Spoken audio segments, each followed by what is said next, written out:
Мұны да ассалаумағалейкум ағайындар, мынаны қараңдар да. Мына мен малдарым жүрді. Мынаны қара да.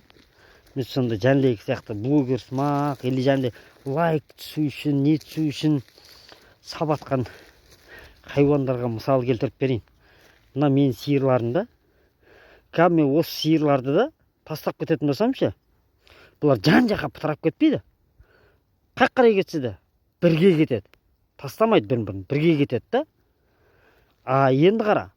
Осы жерге қазір мен өзім сиырым арасына бөтен сиыр әкеп қосайшы. Бұлар сүзіп шығарып жібереді арасынан. Неге? Өйткені қорғанып шығарып жібереді бөтеннен. Бізде адамбыз да, біз адамбыз, бұл малдан ақылдымыз ғой, қайдан мың есе мысалға да.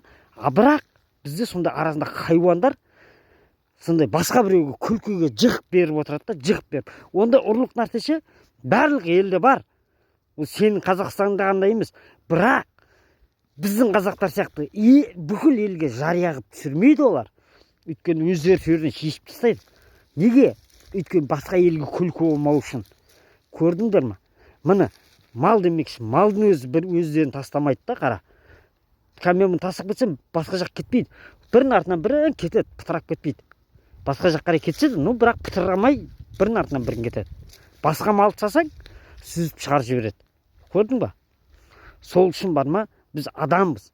Ондай шілік хайуан болмайық. Өз Қазақстанымыздың артынан нұқсан келтіріп, кір келтіріп, не деген позор мынау. Жәндегілер істеп отқандар. Анау смородинаға жапсыған түсіріп, мынаусыз.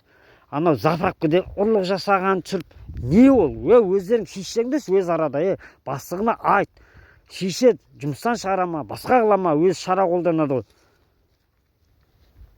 Ескерт.